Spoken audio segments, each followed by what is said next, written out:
में सागर पत्रिका के संपादक और गागर सागर हिंदी क्लास में आपका स्वागत करते हैं। पिछले वीडियो में हमने जो कालों का नामकरण पढ़ा में आदिकाल का नामकरण हम लोग ने पिछले वीडियो में देखा। आज हम लोग भक्ति काल का नामकरण देखेंगे कि भक्ति काल को भक्ति काल नाम किसने दिया, भक्ति काल को माध्यमिक काल नाम किसने दिया, और भक्ति काल को पूर्व मध्य काल नाम किसने दिया। आदि आदि नामों का हम अध्ययन करेंगे कि यह किसने किस कवि ने दिया। यहाँ से एक परीक्षा में हर कंपटीशन में आता है। आज हम लोग इसका विशेष तौर से अध्ययन करेंगे। तो आते हैं भक्ति काल। भक्ति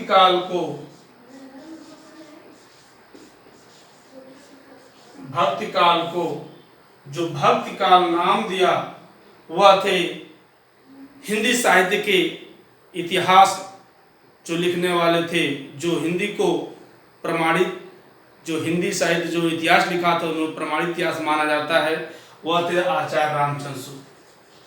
आचार्य रामचंद्र सूद, आचार्य रामचंद्र सूद। जो भक्ति काल को दूसरा जो भक्ति काल को जो माध्यमिक काल किसने क्या, माध्यमिक काल, भक्ति काल को माध्यमिक काल नाम देने वाले थे मिश्र बंधु।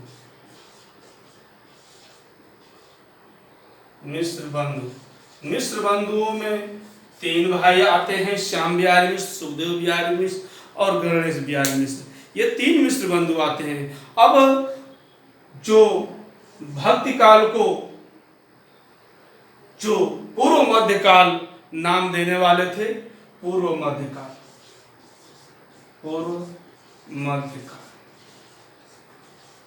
भक्ति काल को पूर्व मध्य काल नाम देने वाले थे तो वह थे हजारी प्रसाद द्विवेदी। हजारी प्रसाद द्विवेदी, हजारी प्रसाद द्विवेदी। इन्होंने मध्यकाल को दो भागों में बांटा था, एक पूर्व मध्यकाल जिसे भक्ति काल नाम दिया और एक उत्तर मध्यकाल जो रीतिकाल का नाम दिया। ठीक है। अब आते हैं जो इन्होंने जो हजारी प्रसाद द्विवेदी हैं, इन्होंने हिंदी साहित्य की भूमिका, जो इन्होंने हिंदी साहित्य की भूमिका, हिंदी साहित्य का आदिकाल और हिंदी साहित्य उद्भव एवं विकास, इन्होंने जो इतिहास लिखा था वहां से एक प्रश्न आते हैं। तो हजारी प्रसाद द्विवेदी जो भक्ति काल को पूर्व मध्य काल नाम दिया था वह थे हजारी प्रसाद द्विवेदी। अब आते हैं लोक जागरण काल। लोक जागरण काल नाम किसने दिया, लोक जागरण काल, लोक जागरण काल। लोक जागरण काल नाम देने वाले थे, लोक जागरण काल नाम देने वाले थे रामविलास शर्मा। रामविलास शर्मा लोक जागरण काल नाम देने वाले थे रामविलास शर्मा। ठीक है, ये रहा। अब आते हैं जो जॉर्ज अब्राहम ग्रियर्सन थे, जो भक्ति काल को, बहुत ही इंपॉर्टेंट प्रश्न, जॉर्ज अब्राहम ग्रियर्सन ने भक्ति काल को स्वर्ण युग कहने वाला कवि थे। तो जॉर्ज अब्राहम ग्रियर्सन जिन्होंने लिखा था the modern vernacular literature of Hindustan, जो आंग्ल भाषा, अंग्रेजी भाषा में लिखा जाने वाला था। इन्होंने जो नाम दिया 15वीं सदी का पुनर्जागरण काल।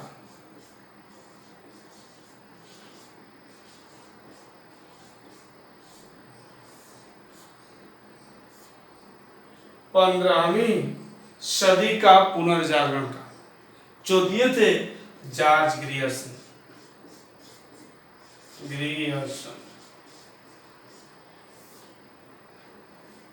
ठीक है, यह रहा आपका भक्ति काल का नामकरण जो देने वाले। तो मुख्य रूप से दो तीन प्रश्न यहां से आते हैं। दो तीन ठे पूछ जाते हैं कि पूर्व मध्यकाल नाम, भक्ति काल का पूर्व मध्यकाल नाम किसने दिया था, और भक्ति काल को माध्यमिक काल किसने कहा था, या भक्ति काल को भक्ति काल नाम किसने दिया था।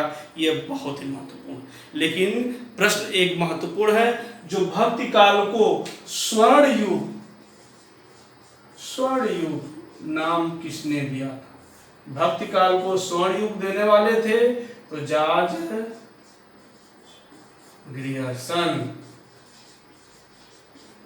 भक्ति काल को स्वर्ण युग कहने वाला था वह कवि जिसका नाम था जॉर्ज अब्राहम ग्रियर्सन।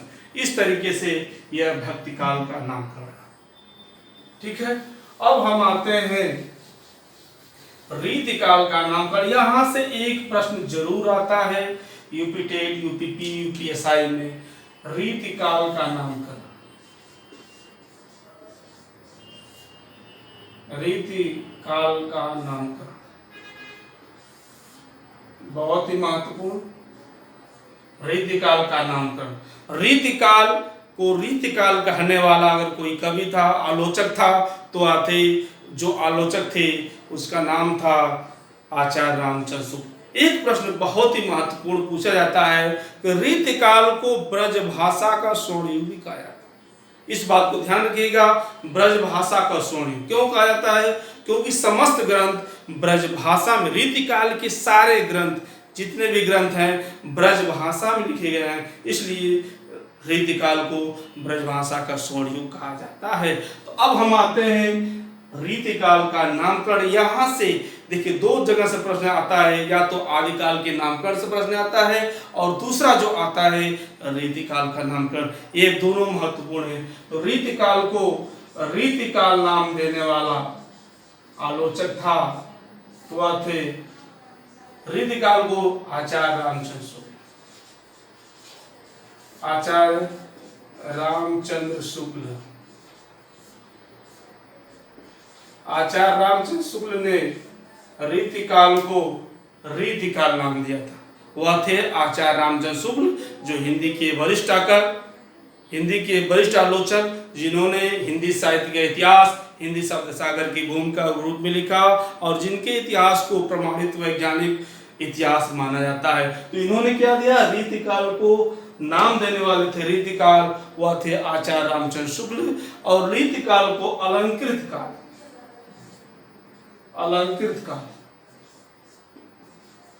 अलंकृत काल किसने कहा था, तो अलंकृत काल मिश्र बंधुओं ने कहा था। मिश्र बंधु, जिसमें मिश्र बंधुओं में श्याम बिहारी मिश्र, सुखदेव बिहारी मिश्र और गणेश बिहारी मिश्र बंधु तीनों भाई आते हैं। अब रीतिकाल को बहुत ही महत्वपूर्ण जो परीक्षा में पूछा जाता है कि रीतिकाल को पूछा भी गया है तो रीतिकाल को काव्य कला युग किसने नाम दिया था। काव्य कला युग, रीतिकाल का नाम काव्य कला युग किसने दिया था, तो जॉर्ज ग्रियर्सन।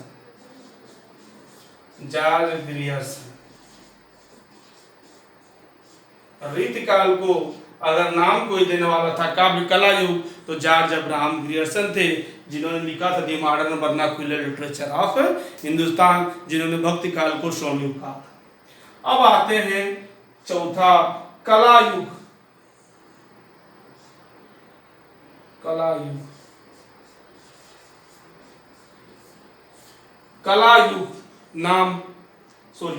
काल, रीतिकाल को कला काल नाम किसने दिया था। यह प्रश्न पूछा भी गया है परीक्षा में कि कला काल, तो यह था जो कला काल नाम देने वाले रीतिकाल को है रमाशंकर शुक्ल रसाल।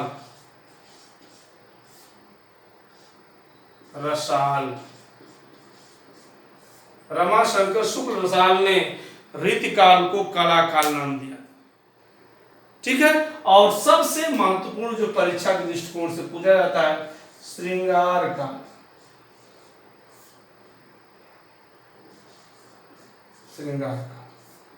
यह थे आचार्य विश्वनाथ। विश्वनाथ,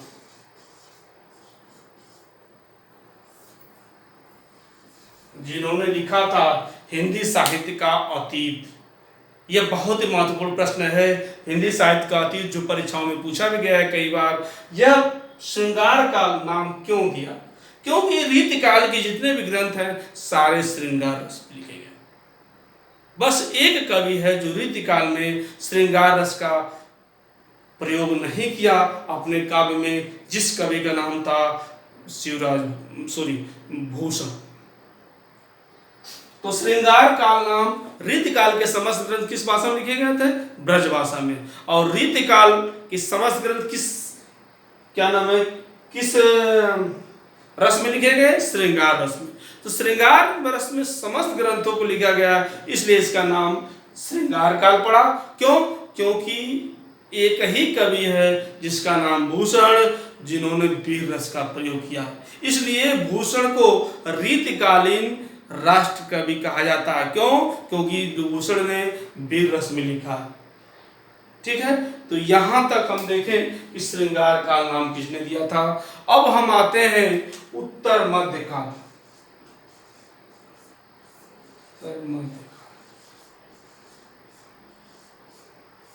उत्तर मध्य काल, उत्तर मध्य काल नाम देने वाले थे हजारी प्रसाद द्विवेदी। हजारी प्रसाद द्विवेदी,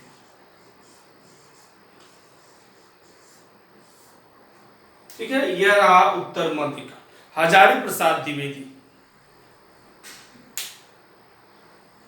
ठीक है, इस तरीके से यह उत्तर मध्य काल रहा, जो हजारी प्रसाद द्विवेदी ने लिखा है, जो हिंदी साहित्य की भूमिका इन्होंने लिखा, हिंदी साहित्य का आदिकाल लिखा है, और हिंदी साहित्य उद्भव एवं विकास, जो प्रश्न परीक्षा में पूछा जाता है।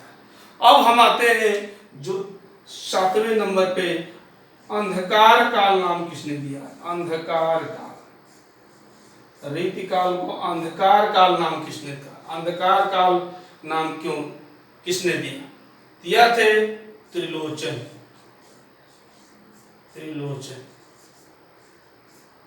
त्रिलोचन शास्त्री कहलाते हैं, त्रिलोचन थे जो रीतिकाल को अंधकार नाम दिया।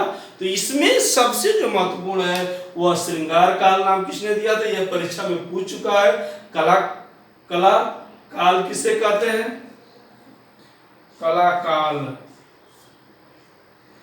काल किसे कहते हैं, यह भी पूछ चुका है। और अलंकृत काल किसे कहते हैं, यह भी पूछ चुका है। और रीति काल किसे कहते हैं, यह भी परीक्षा में पूछ चुका है, कई परीक्षाओं में आ चुकी है। ठीक है, तो भक्ति काल का जो नामकरण रहा वह आपने देखा, और रीति काल का नामकरण आपने देखा। अब हम आते हैं जो नामकरण की पद्धति चल रही है, उसमें हम आधुनिक काल पे आते हैं। आधुनिक काल, आधुनिक काल, आधुनिक काल का नामकरण।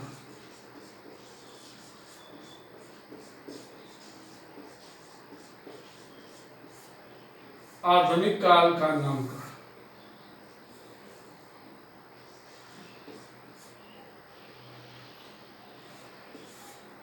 आधुनिक काल का नामकरण। इसमें सबसे महत्वपूर्ण है कि आधुनिक काल को अन्य किस नामों से जाना जाता है। तो आधुनिक काल को आचार्य रामजन शुक्ल ने गद्य खंड कहा।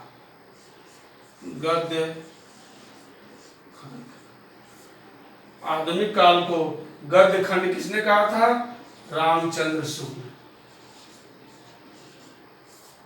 रामचंद्र शुक्ल, आधुनिक काल को गद्य खंड किसने कहा था? रामचंद्र शुक्ल ने। यह बहुत महत्वपूर्ण गद्य खंड, क्योंकि यहीं से जो गद्य की शुरुआत होती है, इसलिए इसको इन्होंने गद्य खंड का नाम।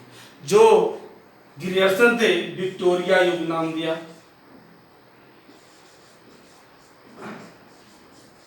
विक्टोरिया युग, जॉर्ज ग्रियर्सन जो थे, इन्होंने आधुनिक काल को विक्टोरिया ग्रियर्सन, जॉर्ज ग्रियर्सन, इन्होंने विक्टोरिया युग नाम दिया भक्ति काल, अरे आधुनिक काल। ठीक है, मिस्र बंधुओं ने परिवर्तन काल, परिवर्तन या वर्तमान काल, परिवर्तन या वर्तमान काल कहा इसको। जो मिस्र बंधु थे,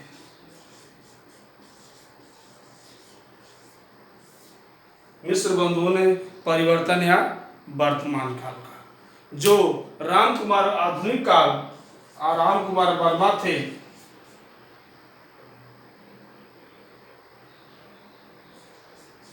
आधुनिक काल, राम कुमार वर्मा। जो राम कुमार वर्मा थे, जो आधुनिक काल को आधुनिक काल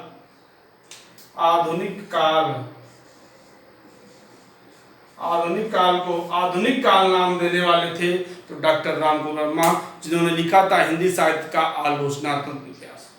इन्होंने कौन सा ग्रंथ लिखा था? हिंदी साहित्य का आलोचनात्मक इतिहास, डॉक्टर राम कुमार वर्मा ने। ठीक है। गणपत चंद्र गुप्त,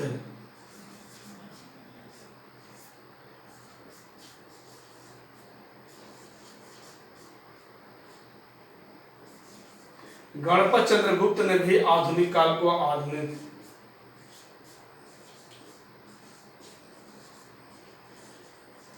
गणपत चंद्र गुप्त, इन्होंने भी आधुनिक काल को आधुनिक काल नाम दिया, डॉक्टर गणपत चंद्र, जो इन्होंने हिंदी का वैज्ञानिक इतिहास लिखा था। हिंदी साहित्य का वैज्ञानिक इतिहास डॉक्टर गणपत चंद्र गुप्त ने लिखा था। वह थे लिखने वाले डॉक्टर गणपत चंद्र, और इन्होंने आधुनिक काल को आधुनिक काल नाम दिया। ठीक है। अन्य नाम जैसे गुलाब राय, नवीन काल नाम दिया। आधुनिक काल को नवीन काल देने वाले गुलाब राय, इन्होंने नवीन काल नाम दिया। गुलाब राय ने नवीन काल नाम दिया। ठीक है। और हिंदी जाति का इतिहास लिखने वाला जिस कवि का नाम था रामविलास शर्मा, हिंदी जाति का इतिहास रामविलास शर्मा ने नव जागरण काल नाम दिया। नव जागरण काल,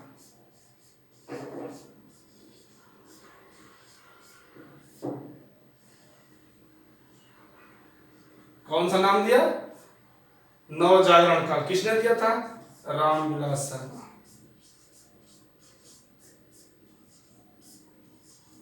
रामविलास शर्मा।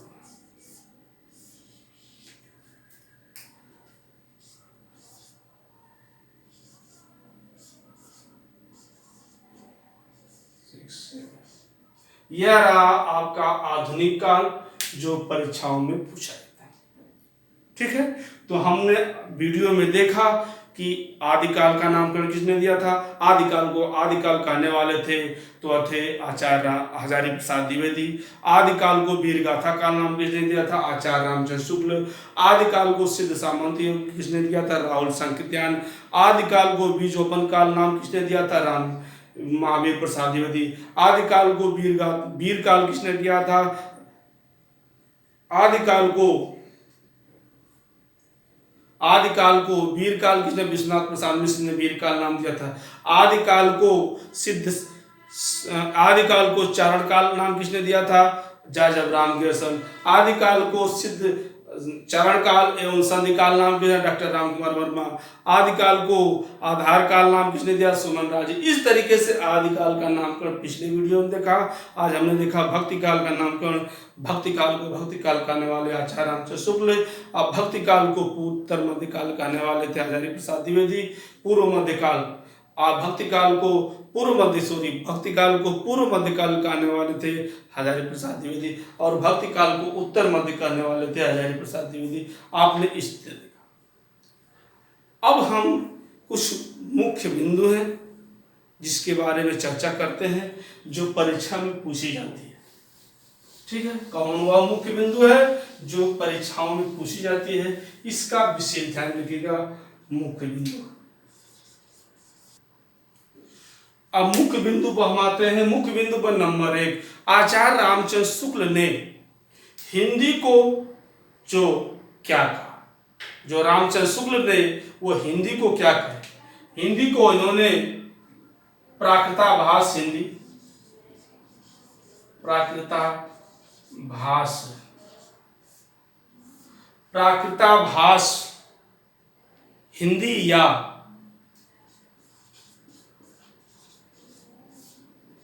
अपभ्रंश कहा था।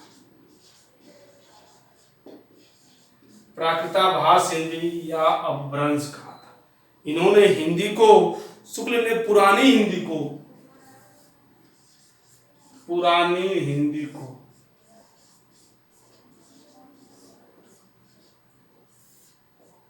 शुक्ल ने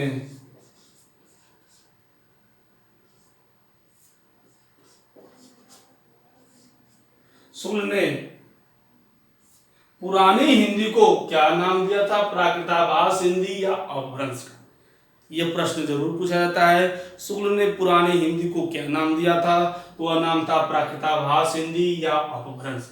अपभ्रंश भी कह सकते हैं। अपभ्रंश का जो विकृत रूप होता है वो अवहट होता है। अपभ्रंश का मतलब होता है गिरी हुई भाषा, ठीक है। और सर्वप्रथम अपभ्रंश को पुरानी हिंदी किसने कहा था? सर्वप्रथम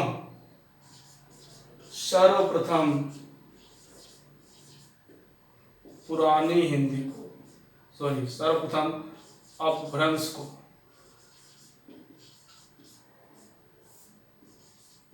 पुरानी हिंदी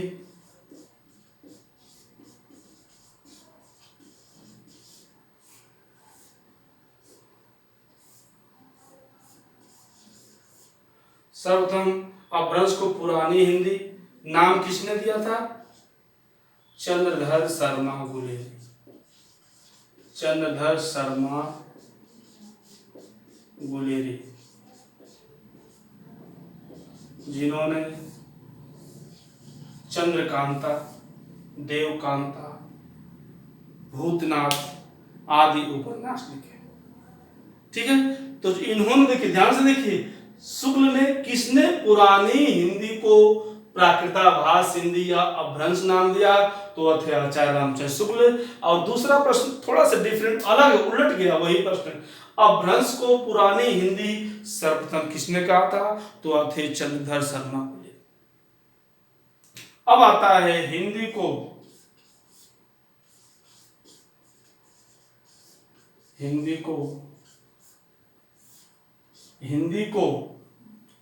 आरंभिक, हिंदी के आरंभिक रूप को, हिंदी के आरंभिक रूप को,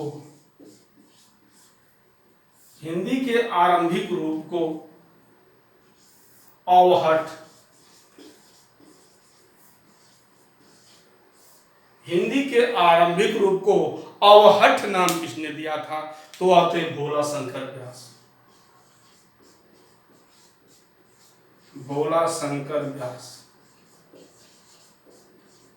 यह भी परीक्षा में पूछा जाता है। लेकिन यह दो चीज बहुत इंपॉर्टेंट है, ठीक है। गुलेरी, जो चंद्रधर शर्मा गुलेरी थे, वह पुरानी हिंदी का प्रथम कवि किसे कहा? गुलेरी ने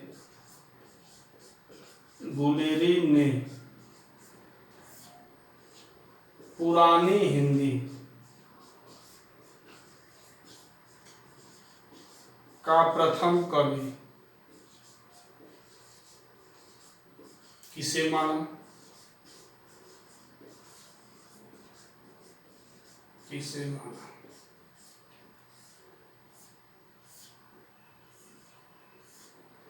गुलेरी ने पुरानी हिंदी का प्रथम कवि किसे माना? तो वह थे, जिसको चंद्रधर शर्मा गुलेरी ने माना, वह थे राजा भुंज।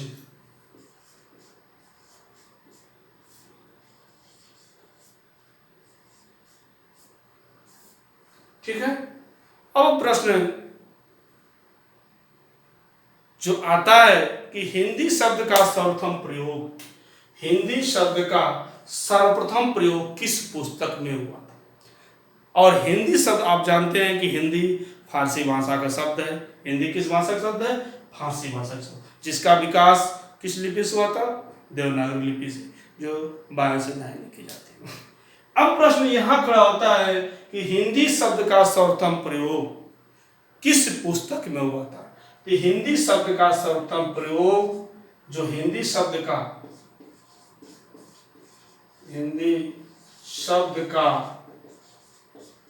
सर्वप्रथम प्रयोग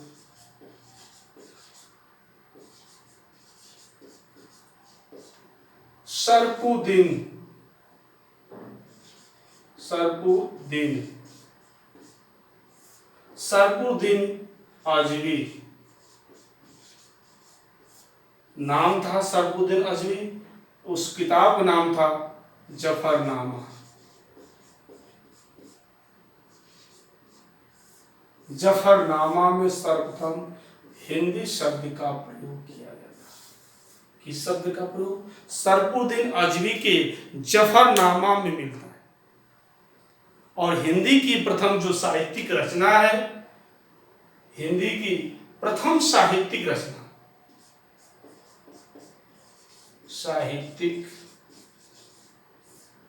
रचना कौन है? हिंदी की प्रथम साहित्यिक रचना कौन मानी जाती है? देवसेन की श्रावकाचार्य।